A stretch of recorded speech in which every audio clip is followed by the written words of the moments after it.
What's going on, everybody? It is Ethan from the Know with the pregame show to get you in the know. Make sure you check us out everywhere at Be in the Know or www.beintheknow.com. We are talking Saints pregame. We have the Panthers this week. Panthers are coming off of a win, and we have a lot of playoff implications for other teams into this game here. So, without further ado, we're going to kind of hop into this thing here with the injury report. So, Saints injury report originally. Alvin Kamara and Asim Richards are both out. Justin Reed was questionable, but official inactives are Justin Reed, Rajon Wright, Alvin Kamara, Asim Richards, Zaire Mitchell Payton, John Ridgway III, and Christian Boyd. For the other side of the ball, there's a lot of questionable full participants at the end there, but it looks like the inactives for the Panthers will be Tershawn Wharton, and he was kind of late to the injury report, but he is now going to be inactive. You have Hunter Renfrow, Damani Richardson, Chris Barnes, James Mitchell, and Jared Harrison Hunt. And so a couple of, inactives for both sides of the ball, but to be expected, this late in the season. We're in week 15 now, so nothing too surprising there. I think it makes the most sense for the Saints, at least with the production that they've gotten from some of their youth, to allow Alvin Kamara and Justin Reed to take the time they need to, heal and get right. So, again, no real surprises there, but, as much as we like to see AK play, I think it makes the most sense right now to let Devin Neal get some snaps, see what he can do, and see if we have, a third running back for that running back room that it was already really good in both Kendre Miller and Alvin Kamara before the injuries. So hopefully we see a lot of Devin Neal today. Obviously with the Josh Allen light, as some people have called it, that we've seen in Tyler Shuck, the run game. I think that opens it up a little more, when the quarterback is a threat to run or even an option to run. You're going to see a little more, different sets. You're not going to, be as friendly on the blitz and things like that or as loose as you may be on the blitz prior. So should be interesting to see how that all works out and to see if it improves anything for, the run game and as well the pass rush. So, the biggest question mark, I think, going into any Panthers game for any team is, what Bryce Young is going to show up, because, in the last 5 weeks, Bryce Young has 7 touchdowns and 4 interceptions. And I think the biggest thing that, you might think that's not awful, but the problem is, in those 7, 2 of them were in 3 touchdown, 0 interception games.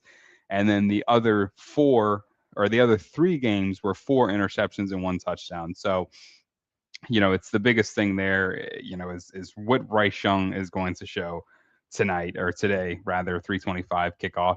And I think the last time we played him, Bryce Young struggled quite a bit. He had a less than 7% completion rating, the 1 interception, no touchdown. And I don't even think he broke 150 yards, which isn't uncommon for him, but still, it's one of those things where I think the biggest threat that the Panthers have is their run game with Rico Dowdle, but at the same time, the Saints held him very well in check. He was averaging less than 3 yards a carry. I don't think he had.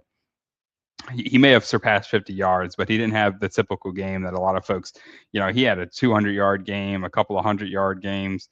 He's had a bit of an explosive season, and he's just a hard-nosed runner. So that's probably the biggest benefit that they have going into this game. But the Saints defense has improved all around. I remember at the start of the season, I was questioning a lot of the defensive coordinator over there position and what we were doing and why some of these guys were regressing, and Brandon Staley needed to change the game plan or something like that. And he seemed to have adjusted, and a lot of things have changed. He's leaned into the youth, I think. It seems like these young guys are out there playing the best football that we can ask them to play. Defense has been phenomenal. They've kept us in games recently and really allowed us to win that game last week against the Buccaneers. So excited to see what the defense can do even a couple of weeks later against Bryce Young and the Carolina Panthers offense. And the biggest thing is it's in the dome. I think there's considering the season. The Saints are 3-10, dead last in the NFC South, picking probably like ninth or 10th overall at this point. So not a lot of hype around the Saints, but I think the Dome should be a lot of fun to be in today because got a lot of momentum going. A lot of people are excited with Tyler Shucks doing. He's making winning plays, and like I've seen a lot of people say, you know, don't tank. It's not worth it. I don't think there's any guy at the number one pick who's going to change the Saints offense, but there is a lot of quality players in that, 8 to probably 15 range. So I'm excited to see what the Saints do for the rest of the season. And I think, like I said, it's a home game. It's in the Superdome against the Carolina Panthers, NFC South rival. And we typically have Bryce Young's number. And just because I'm saying that, he's going to ball out. But, I digress. We'll see what happens there. The biggest thing about this game is the Carolina Panthers are playing for something. They're currently 7-6, and the Buccaneers are on a little bit of a skid. Lost to the Saints last week, or week before last, no, last week, and then lost to the Falcons this week. So, that's the biggest thing for the Buccaneers right now is just they're clawing to get back to where the Carolina Panthers are. And if the Panthers win today, it provides a little bit of a cushion because following up this week, the Buccaneers and the Panthers will face off next week, and that'll kind of be a divider. But it would be a lot of fun to see the Saints win today and make both the Panthers and the Buccaneers 7-7 and their win-loss records. And that would make that game next weekend even more interesting, because the Saints are just I've always said it. I think a lot of people know it. The NFC South, and I think divisional games in general, they're always played a little bit more intense. But specifically the NFC South, I may be biased because the Saints are South, NFC South. But I just feel like you could have the Saints at 10-1, and the Panthers at 1-10, and those teams are just going to play each other really hard. So I think it's just going to be really fun if the Saints win today. And then we make the Buccaneers and the Panthers duke it out next week, both 7-7 for playoff implications. The Buccaneers win. They get a little bit of a nod there, but the Panthers win. Not only do they have the game up, but you also have the divisional record that's going to start to matter depending on how the rest of the season goes. So, there's a lot of times where we're typically talking playoff implications for the Saints and what the rest of the NFL slate looks like and this and that. But I don't think there's a whole lot to say right now because the Saints don't have any playoff hopes. We're just mainly talking about, what do the Saints can do? What can they do? And, the keys to the game essentially. So we'll kind of hop into that. For starters, I think with the Carolina Panthers, you need to start hot. You need to start fast. And I think you need to kind of bring the heat on both the offense and the defensive side of the ball early because this Panthers team has shown time and time again, especially with Bryce Young, at the helm, that you kind of rattle them early. They're hard to they have difficulty clawing back. No pun intended with the Panthers and claw there, but they're a team that when they get beat early, they get beat often, and you rattle Bryce Young early, then he's seeing ghost. And I think that's the biggest thing that the Saints need to focus on and try and do because you bring the heat early on offense, you get the dome rocking, and you score early and fast. The dome's going to be alive and well, and that's going to make it even harder for Bryce Young to operate, which helps our defense. And like I said, you rattle him early, it's going to be a long game for him. So that's the biggest thing. And I typically would like to say lean into the run game, but this week I'd like to see us sling it early because the Panthers are a team that, like I said, you beat them early and fast. They have difficulty coming back. So we got a little bit of special guest appearance here. We're gonna pop him in. So we got Reggie. Got him in here. What's going on, bud? How are you? Whoop. What's up, fellas? What up, man? Good to hear from y'all again, man. Absolutely, man. Glad to have you on. I was just talking about how the keys to the game. I think for the Saints are go fast and go early. A lot of times I like to Panthers are a team that when they get behind early, they tend to struggle. So I'd like to see the Saints, especially being in the dome. It's a game that doesn't matter, but it still matters for Saints fans. So what do you think kind of keys to the game for the Saints to get the victory? Honestly, the Carolina Panthers couldn't stop a nose run right now, a nosebleed. So Right. the last couple of games, I think they're giving up close to 150 yards a game. So I think it's time to for the Saints to let that rookie tear it. I think he should make a name for himself. He should take this game personal. What's the rookie running back's name? Devin Neal. Neil. Yeah, I forget his Yeah. name. Yeah. Neil. I would like to see him assert himself in this game and really leave his mark on this game. I would Yeah. like to see him. I Yeah. would like to see him get close to 25 touches. Yeah, no, I like that too. I know I was saying earlier that I think the big thing is if you do open it up over the top early, they're going to be those safeties are going to be sitting back, and that opens up more things for Tyler Shuck to run the ball and as well Devin Neal. If you have the threat of the deep ball, the threat of your quarterback running, Devin Neal is going to have a field day, and he should. And it's like you said, the Panthers defense has not been phenomenal. So it's going to be that's I think that's a great key to the game. You strike fast and then you just lean into the run game. You make sure that that rookie gets plenty of touches and you make people forget all about who Rico Dowdle even is and show them who Devin Neal is. So absolutely, yeah. Yeah, And then go ahead. us being at home, we in the dome, so the weather's not a factor. Uh, I don't. Even though Tyler, he's very athletic, he can run. He put up some good numbers against the Panthers the game prior. I don't want to see him so exposed. Like you said, I would like to run to set up some play action, get him out rolling because he is athletic and he can be deceptively fast and put up some real good numbers with his legs. So I honestly believe that the Saints actually should control this game from kickoff. If they rely on that run game, they can actually control this game. Yeah, no, absolutely. And like I said, the Panthers are a team that if they get beat early, they're going to get beat often. So you control the game early and you make things happen in your favor. It's going to be an easy game. And unfortunately, the only other problem is you let Bryce Young get going early, he's going to stay hot. So like you said, control the game from tip and or not tip. This isn't basketball. So from kick, and you're doing a whole lot. One thing I want to get your thoughts on with before we move on to the rest of the stuff here is, this playoff implications for both the Bucks and the Panthers today. If we beat the Panthers, both the Panthers and the Bucks are 7-7, but will probably fall out of single digit draft pick.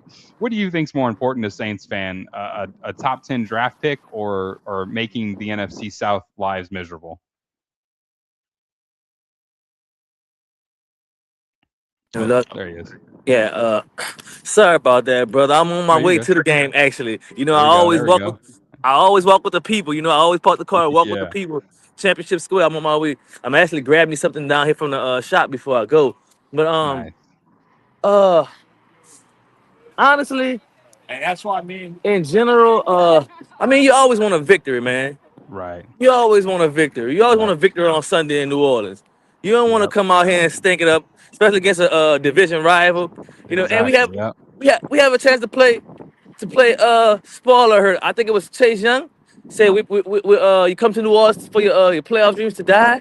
I want to see some of that Nationals. I want to hear that carry over to the field because he was talking real greasy, man. He was talking real Mm-hmm. grimy. And I think today should be a grimy game. I think the Saints should make it real nasty. They should run, and attack and blitz and throw the kitchen sink at them. Because I don't think that Carolina is really stable. We had like 3 sacks and an interception against them last game. Yeah, that was one thing I pointed out earlier is his Bryce Young's stat. In the last 5 games, Bryce Young has thrown 7 touchdowns and 4 interceptions. Which, when you look at that as a big picture, it's not awful. It's not great, but it's not awful. But then when you consider that 6 of those touchdowns were in 2 games, and the other 4 interceptions were in the other 3 games, he's the type of quarterback that you never know what you're going to get from him. So being in the dome, take advantage of that, and make it happen. So I'm excited to Absolutely. see what they do, especially Chase Young. He's been active lately. Chase Young has been an absolute dog, and I'm happy that Yeah. we got him because He's a he's monster. been, yeah, It's finally come to fruition. yep, It's finally come to absolutely, fruition. And he's an absolutely monster. The yep, deepest, the Mario Davis shows up and set the tone today. It could be a long day for the Panthers. And yep, yep. Let's regardless of hope it our is. record, regardless of our record, New Orleans is always going to be a hard place to play when you come down here, Yeah, especially in the NFC especially South. for That was another thing I brought up. absolutely. The NFC South, you could have the Saints at 10-1 and the Panthers at 1-10, and it's still going to be a tough game. Like they're not going to roll over and just let us have it, you know. So that's the cool thing about the NFC South, in my opinion. Even though I don't want none of them to win, they always Yeah, play hard, no matter who it is, you know. But yeah, that's strange um, that it always ends up like that. No matter yeah, what the yep. record No is, matter what, you there's a can whole lose lot of on any of rivalry. those Sundays. Yep, You can lose on those absolutely. Sundays. But Um, go ahead, brother. the last thing we'll do here is kind of pop into bets. If you had some money and you wanted to throw it on a anytime touchdown score, we typically do. I'm going with for the Saints. I normally do one on each team. So for the Saints, I think I'm going to go with Devin Neal. It just feels like we talked about. It feels like a game that he should shine. And on the Panther side, I'm just gonna go running back too. I think Rico Dowdle, he's a phenomenal running back, and it seems cheap to go running back in an indoor game because Mhm. the weather isn't a factor. But I still think both of these teams are gonna lean into their run game. So anytime touchdown score bet, you have any thoughts on that? I would have to agree with you on our end with Neil, but I think Bryce is going to get a touchdown. I think that with I think the Saints are going to be hyped up, and I think that in the beginning he might catch us off balance just to just for being overly hyped to play because it is a game. I think he might sneak one in, and after that I think we just gonna run through him. So I would say Yeah. on our end I would have to agree with you, and then I would take their quarterback for a touchdown. Yeah, no, I like that too. I always say the Saints, as long as I can remember, have struggled with mobile quarterbacks. Absolutely. Even before the changing of the guard from Vilma to Demario, it's still been it's like an ongoing issue for as long as I can remember. So I definitely don't hate the Bryce Young pick for anytime touchdown scorer. So I definitely like that. But yeah, man, you're welcome to join us for post game. I'll shoot you the link if you want to kind of show us the dome after hopefully a Saints victory. You got anything to say to Absolutely. the fans before we hop off of here? Hey man, who that? Yes, sir. I give a shout out to the Know, being the Know. My favorite podcast when it comes to besides the team's actual podcast. Right, You right, know, right. my favorite podcast in the state. We're gonna keep doing big things and hopefully we pull out us a victory today, man. We're gonna go in there, enjoy myself, go get something to drink, maybe lay back in the dome and see if we can pull off a victory, man. String together back-to-back victories. Yeah, and getting that dome, man, because it's cold out there. And I definitely want to spoil anybody from the NFC South plans of making the playoffs. Definitely, that's definitely a Absolutely. good feeling. Yeah, let's make You it know, hard for them. yeah, we're gonna party here tonight regardless of what happens. But Right. the Saints win's gonna make it that much better. Yes, sir. Absolutely. Yeah, All brother. right, everybody. Well, we'll be back for post game. Like I said, Reggie, you're more than welcome to join us. Make sure you check us out everywhere at Be in the Know, www.beintheknow or www.beintheknow.com. And make sure you drop Reggie a follow. He's on X/Twitter, whatever you want to call it, at REGGI Bang Bang. So make sure you drop him a follow. Appreciate y'all, and we'll catch you post game. See you soon.